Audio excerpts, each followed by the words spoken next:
messieurs, bonsoir et bienvenue à cette émission d'Info 9. Que nous réserve Tourisme Abitibi-Témiscamingue en 2010?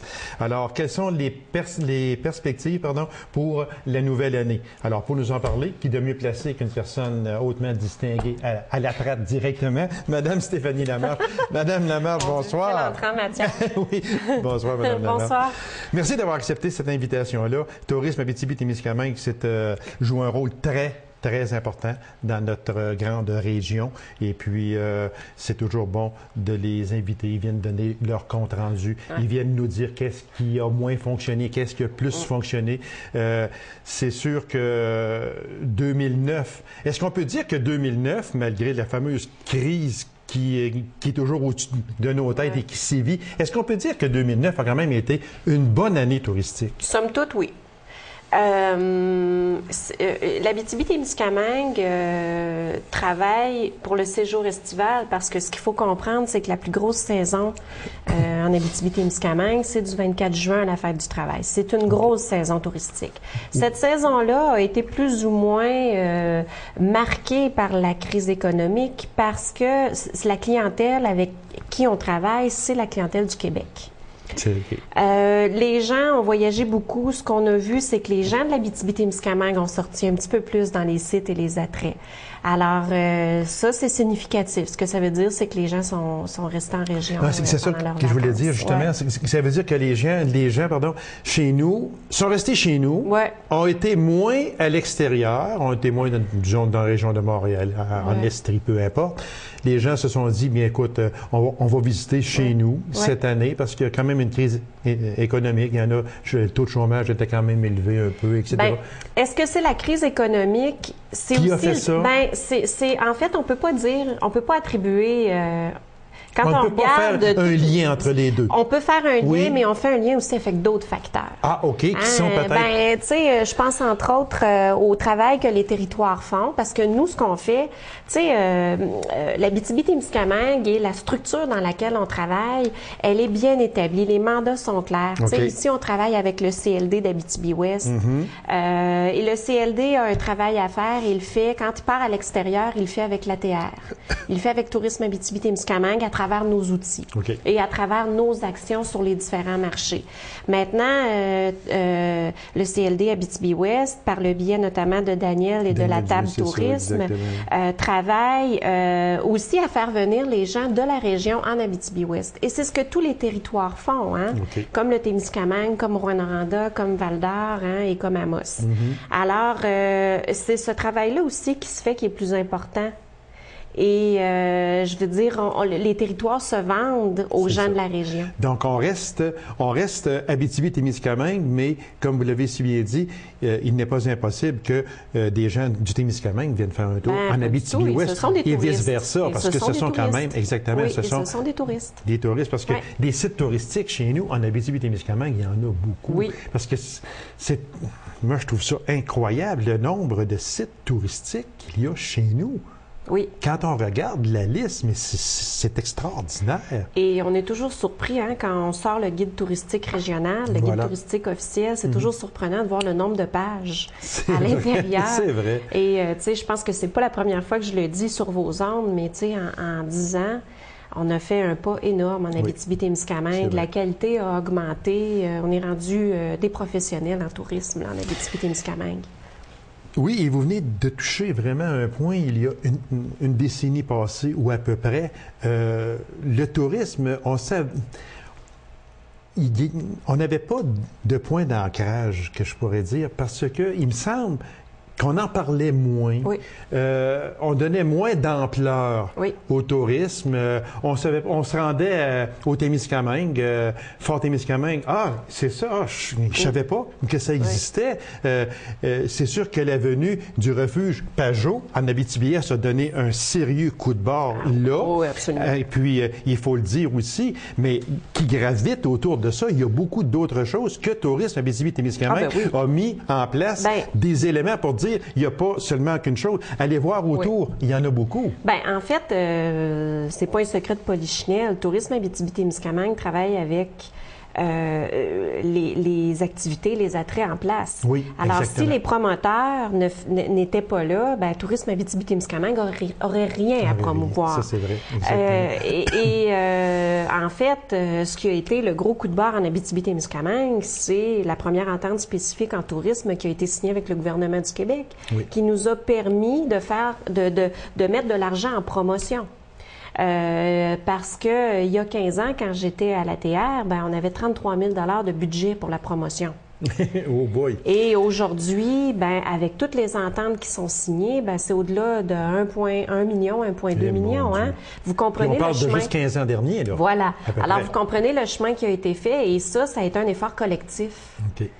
Exactement. Qui a fait en sorte que la région est rendue là. Alors, Tourisme Abitibi-Témiscamingue, oui, a chapeauté des affaires, mais sans les gens sur les territoires, sans les promoteurs, sans nos intervenants privilégiés comme le CLD ou comme les offices de tourisme.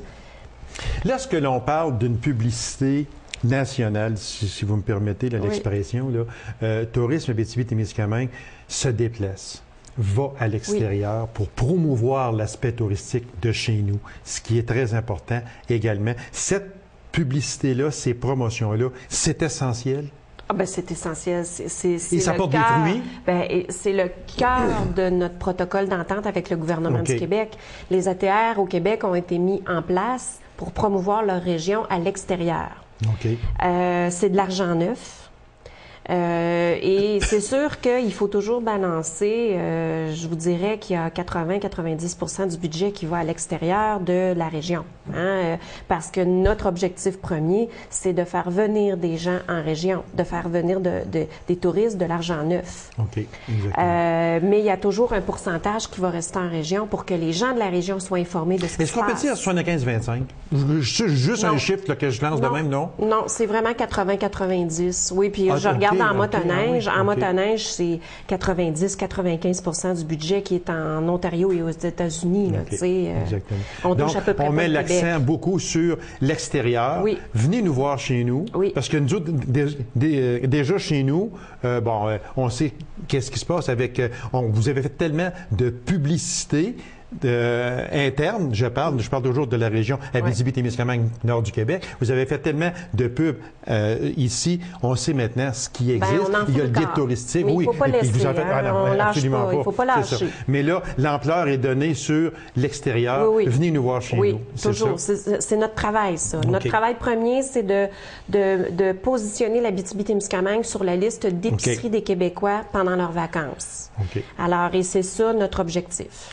D'où on voyait surtout l'an dernier, en 2009, surtout les grands réseaux à bras ouverts que l'on voyait autant à TVA qu'à Radio-Canada, puis tout ça. C'était un élément aussi qui était très important. C'est l'essentiel de la stratégie parce que, on a différentes stratégies pour les différents produits qu'on promouvoit. Je vous donne un exemple en motoneige. Pour la motoneige, on est dans les revues, le gros pourcentage des investissements sont dans les revues spécialisées. Alors, on parle directement aux motoneigistes.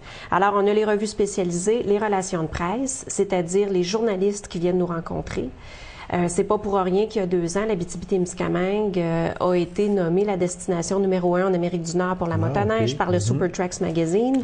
On a de très bonnes relations avec les journalistes. Et ça, c'est important parce qu'un 5 pages dans le Super Tracks, on n'est pas capable de se payer ça. Et quand on s'en fait parler, et on le voit, j'ai fait un salon il y a peu de temps avec notre chef produit motoneige. On est allé à Novailles, en banlieue de Détroit. C'est un salon qu'on fait depuis des années. Et les gens nous disent, oui, on a entendu parler de vous, on vous connaît. Et ce qu'on s'est rendu compte, c'est que les gens, pour les Américains, pour cette portion-là des Américains, l'Abitibi-Témiscamingue est une destination de rêve. C'est comme, on va aller vous voir, vous. On a vraiment le goût d'aller chez vous, là, mais à un moment donné, on va y aller. Ça fait plaisir, c'est sûr, parce que la réputation, elle est là. Maintenant, ça, c'est pour la motoneige. Le séjour estival, notre stratégie, c'est le web et la télé. La télé nationale. Malgré le fait que les budgets, ça a l'air gros comme ça, 1,2 million, mais il faut comprendre que tu en as en motoneige, en réunion, congrès, événement, en séjour estival. Alors, tu sais, ces sommes sont réparties là à travers les différents produits qu'on doit promouvoir.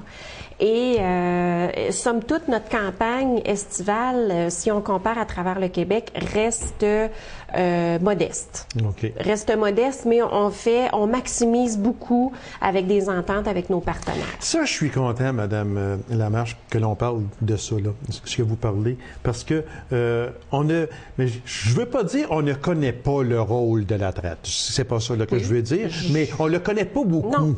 OK? Non. Alors, avec des personnes comme vous qui venez ici à cette émission et qui venez expliquer ce que vous expliquez présentement, là, on en sait beaucoup plus sur la traite, puis on sait son rôle, mais là, vous allez plus en profondeur quand vous faites des salons aux États-Unis pour la motoneige et que vous faites dire, oui, chez vous, on a entendu parler, on va y aller, c'est une destination qu'on a à l'œil, puis on veut y aller. Ça veut dire que vous avez fait un bon travail à ce moment-là. Bien, en fait, ça a été un travail de longue haleine, ça l'est encore, mais ça fait des années qu'on tape sur le même clou et qu'on lâche pas. C'est sûr que vous parlez du contexte économique. On s'est posé la question, notamment pour le produit de la motoneige, le contexte économique. Bon, qu'est-ce qu'on fait? Est-ce qu'on change notre stratégie? On a décidé de ne pas changer la stratégie en se disant que pour 1 an ou 2, tout le travail qui a été fait méritait qu'on continue de le faire parce qu'il va y avoir une reprise économique. Oui, c'est sûr. Et dans le fond, il ne faut pas délaisser ces marchés-là.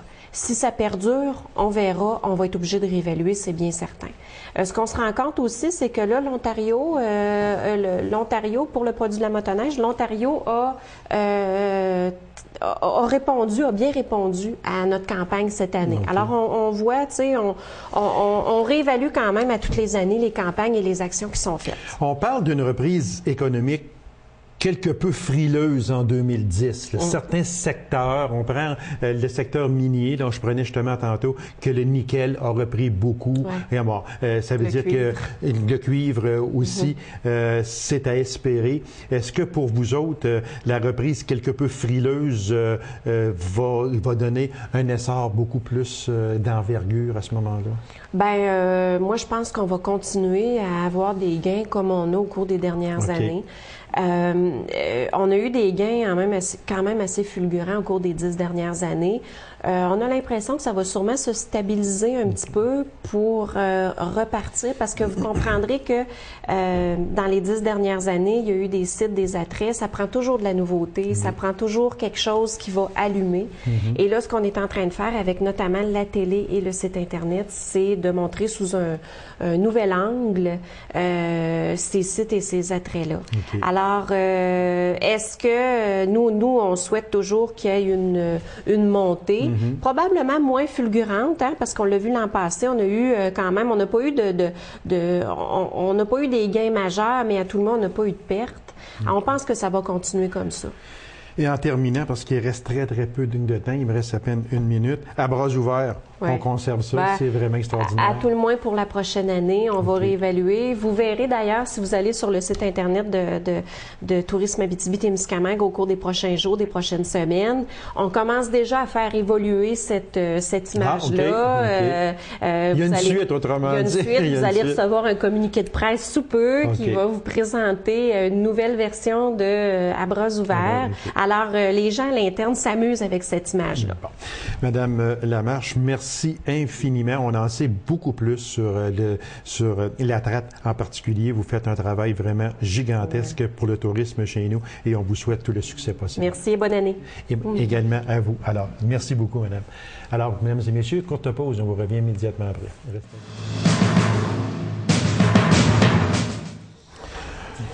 On dit que Québec en forme fait bouger plus de 200 jeunes. Alors, pour nous en parler, je reçois le coordonnateur du comité d'action locale du programme, M. Christian Millaud. M. Millaud, bonsoir. Bonsoir.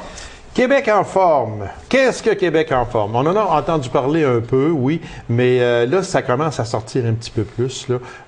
C'est quoi, Québec en forme? Québec en forme, c'est une initiative de la Fondation Chagnon et du gouvernement du Québec qui ont décidé... La Fondation Chagnon, ça, c'est une fondation qui a de l'argent, c'est sûr. Oui, peut-être juste... Mais c'est une famille, hein? Oui, de la famille Chagnon dans les années 2000. 2000, c'est ça. On vendu Vidéotron. OK. Puis du montant que ça allait générer, ils ont décidé, on on va s'en garder une partie pour faire l'épicerie, mais on va s'en garder une grosse partie pour créer une fondation. OK. Parallèlement à ça, il y a un gars qui s'appelle Éric Smiles à Québec qui leur a présenté un projet, voyant que nos jeunes qui sont malheureusement pas de plus en plus en forme, mais on voit qu'ils sont de moins en moins en forme. C'est vrai. Fait qu'il leur a déposé un projet visant à faire bouger plus et manger mieux nos jeunes.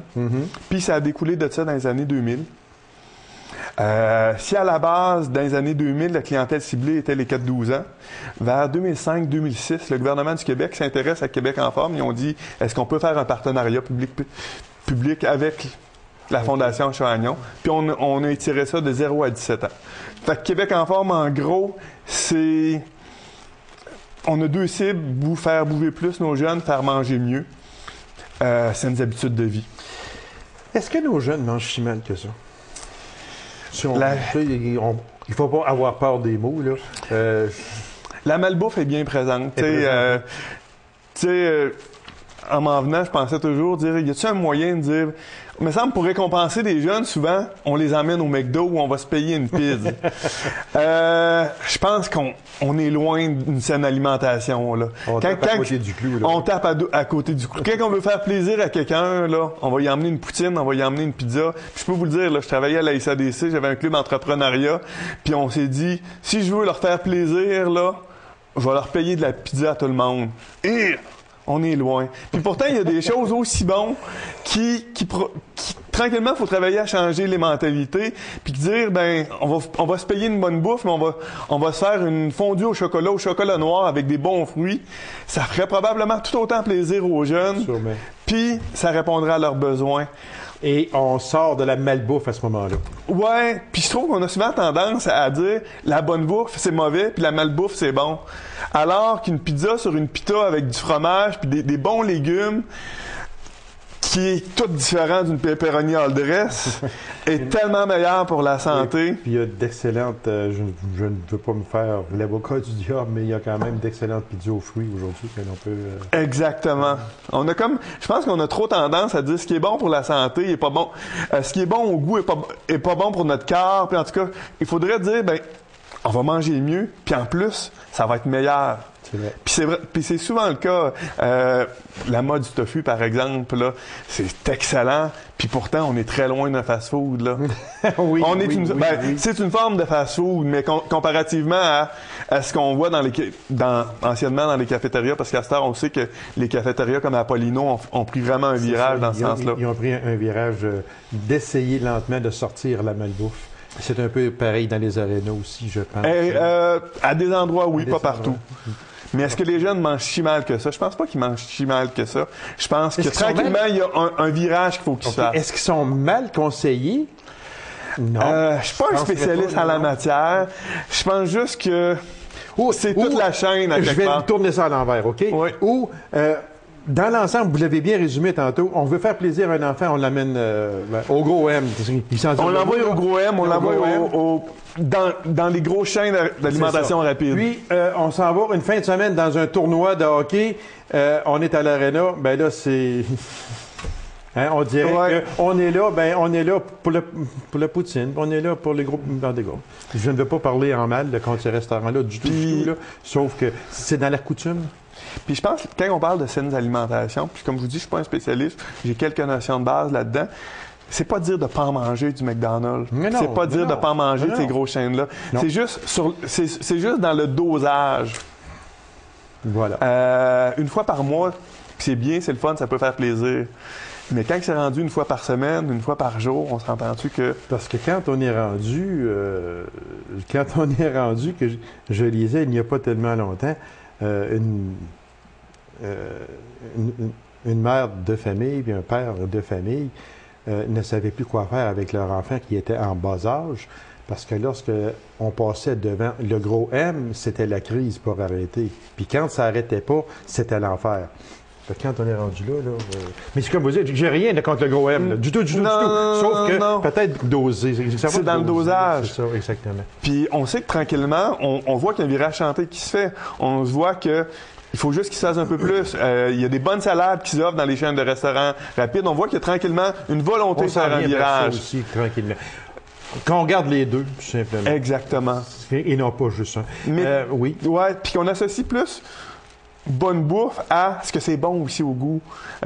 Arrêtons de vendre comme quoi que ce qui est bon pour la santé est comme moins bon. Non, il y a des super de belles choses, des smoothies. Tu sais, on parle de boissons énergisantes dernièrement. Oui, exactement. De ce temps-ci, je me fais avec un ananas. Je me broie un ananas avec des mûres.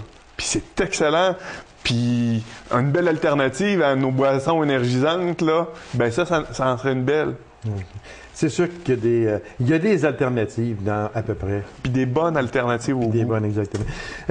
Québec en forme, ça se passe où? Dans quelle municipalité ici, là, chez nous? Là, est-ce qu'il y a plusieurs municipalités qui participent à Québec en forme? Québec en forme, d'abord, Québec en forme, c'est une initiative provinciale. Ça a l'appui des initiatives du milieu. Fait que Québec en forme soutient ce que les gens veulent faire. Concrètement, dans le milieu, qu'est-ce qui se passe? En collaboration avec Québec en forme, je peux vous dire que dans la majorité des villages, grâce à Québec en forme, grâce au comité d'action locale qui a privilégié ça, parce que Québec en forme, c'est avant un comité composé des intervenants du secteur communautaire, secteur réseau scolaire, de la santé, qui mettent en place un plan d'action pour voir qu'est-ce qui va avoir le plus d'impact au niveau de nos jeunes. OK. Une des choses qu'on a jugé qu'elle allait avoir beaucoup d'impact, c'est d'embaucher des animateurs en collaboration. C'est d'aider les municipalités à embaucher des animateurs pour qu'ils fassent bouger nos jeunes tout de suite après l'école ou même en soirée pour que nos jeunes, comme c'est là notre clientèle qu'on travaille un peu plus, c'est les 4-12 ans, qui puissent avoir de l'exercice physique gratuit. C'est ça, je voulais en venir à ça, s'il y avait un coût de rattacher à ça. Je vous dirais, dans la majorité des endroits, c'est gratuit. Okay. Néanmoins, il y a quelques endroits où c'est qu'ils disent, ce qui manque, c'est par exemple offrir du temps de glace aux jeunes. Il y a des fois qu'on n'a pas le choix d'avoir des coûts minimes. Okay. Par exemple, chez Kamakamek, si je ne me trompe pas, il y a un coût d'à peu près 2 $ pour faire du hockey libre. Okay. C'est pas beaucoup. Nous, on paye les animateurs, on paye l'encadrement qui va là. Néanmoins, c'est quand même des infrastructures qui coûtent très cher. Des fois, on n'a comme pas le choix. Règle générale, c'est des activités gratuites qui sont offertes à tous les jeunes. OK. Combien de participants dans chaque municipalité ou à peu près? Est-ce que ça varie beaucoup ou bien non? Ça varie énormément d'une municipalité à l'autre. Puis j'aimerais ça vous dire pourquoi. Puis souvent, des fois, il y a un lien direct en lien avec le nombre de jeunes, puis des fois, il y a un lien direct avec l'animatrice. Des fois, c'est tout simplement qu'on n'a pas trouvé la bonne formule pour rejoindre nos jeunes. Je vais vous donner des exemples. À Nord-Métal, ils ont 2 groupes de 20. Ah, OK. À Clermont, Saint-Vital de Clermont, que là, on est à recherche d'animateurs. Actuellement, il y a 2 groupes de 12. Pourtant, Clermont, c'est tout petit. Ah oui. Saint-Vital, c'est tout petit. Oui. Mais à chaque semaine, quand on offrait des activités, il y avait 2 groupes de 12 jeunes. C'est beaucoup. C'est beaucoup. Si on prend le prorata de la population, je serais curieux de voir le nombre de pourcentage de jeunes qu'on va rejoindre dans ces groupes d'âge-là. Selon moi, on doit être 50% des jeunes ou pas loin, là. À ce moment-là, vous venez de dire que vous cherchez des animateurs. S'il y a des personnes qui nous écoutent et qui pourraient se dire, moi, ça m'intéresse d'être animateur pour Québec en forme, qu'est-ce que cette personne-là ou ces personnes-là pourraient faire? J'aimerais ça, pour répondre un peu, juste dresser un peu c'est quoi le profil des animateurs que j'ai. Oui, on y va. OK. Au niveau sur le territoire, là, j'ai des animateurs de 16 à 18 ans, des jeunes dynamiques. Qui dit, j'aimerais ça me faire un petit salaire, qui vont animer de Québec en forme. J'ai des mamans qui disent, moi, j'aime ça jouer avec mes enfants, mais aller jouer avec mes 2 enfants plus les 10 autres du village, ça me ferait du bien. On a aussi cette clientèle-là. Ah, OK. Puis on a aussi c'est ça, c'est plus des, on a aussi des gens qui comme moi, qui aiment intervenir avec des jeunes, que disent, j'ai du temps à donner, je vais le faire. Ceux qui sont intéressés à devenir animateurs, ils communiquent avec moi au Carrefour Jeunesse Emploi, OK. au 1110, 333-1110, au poste 58. Je les rencontre. C'est sûr qu'on s'assure là, on peut faire des suivis au niveau des centres antécédents judiciaires pour s'assurer qu'on a des bonnes personnes pour les personnes les plus compétentes pour intervenir avec des jeunes, parce qu'on ne veut pas faire de l'activité à tout prix, on veut faire des bonnes activités avec nos jeunes. Alors, ce n'est pas, vous venez de le dire, ce n'est pas seulement que vous voulez faire des activités avec les jeunes, c'est que vous voulez faire de bonnes activités. On veut faire de bonnes activités, on veut que nos jeunes bougent plus, on veut les rendre un peu plus mobiles. Est-ce qu'on parle d'aide financière aux municipalités à ce moment-là? Oui, on paye dans toutes les municipalités, on paye le salaire des animateurs. OK.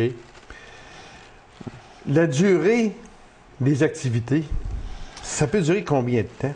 Habituellement, on fait des blocs d'à peu près 7 à 8 semaines dans chaque municipalité qui peuvent se répéter 2, 3, 4, 5 reprises.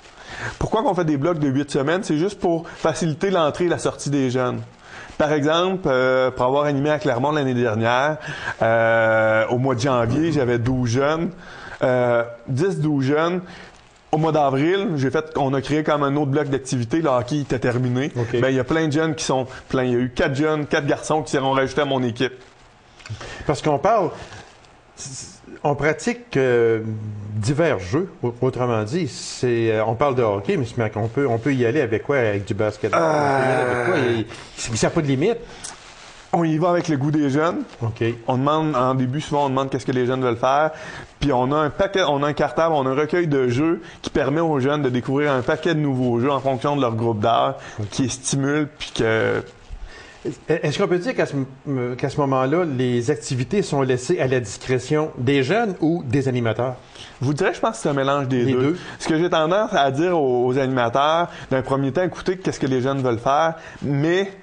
un peu comme en alimentation, si tu n'as jamais goûté c'est quoi du sushi, probablement que tu n'auras jamais mangé un bout de sushi. OK? Fait que si les jeunes, on leur fait pas apprendre des nouveaux jeux, ils les demanderont probablement. Ce que je demande aux animateurs, c'est de faire un mélange de qu'est-ce que les jeunes leur proposent, mais oubliez pas d'en proposer des nouvelles activités. Okay. Je lance une idée comme ça, la crosse. On demanderait aux jeunes qui voudraient faire de la crosse, qui est notre sport national au niveau du Canada, avoir l'équipement. Probablement, il n'y aurait pas un jeune qui désirait la faire. Pourquoi? Parce qu'il l'a jamais connu. Il demandait du hockey, puis tout le monde va dire oui. Exactement. Mais fallait jouer une game de crosse avec les bâtons, on sait, le jeu, ben probablement que la semaine d'après, ils vont dire qu'ils vont tous vouloir jouer à ce même jeu-là. C'est juste qu'on travaille à initier les jeunes à des nouveaux jeux. Et c'est autant des activités intérieures qu'extérieures à ce moment-là. Intérieur, extérieur, puis juste pour vous dire qu'on rajoute aussi au niveau scolaire. Ah, OK. Sur l'heure du midi, l'heure des récréations, on sait qu'on a des surveillantes d'école présentement. Okay. Québec en forme rajoute à ça des animatrices pour faire des loisirs avec ces jeunes-là. Puis une des formules qu'on travaille également, c'est prendre nos élèves les plus vieux, les 4, 5, 6e année, leur montrer comment qu'on anime des activités dans une cour d'école, puis dire, ben à cette heure, quand vous savez comment faire, on va vous encadrer pour l'animer les plus petits. OK. Ça, c'est une autre manière de fonctionner. Exactement. Monsieur Milot, merci infiniment. C'est tout le temps que nous avions. Puis, bravo pour cette initiative-là, puis gardez les jeunes en forme. Ben merci, Monsieur Lacasse. C'est moi qui vous remercie. Alors, mesdames et messieurs, merci d'avoir été là et on se donne rendez-vous à une prochaine émission d'Info 9. Au revoir.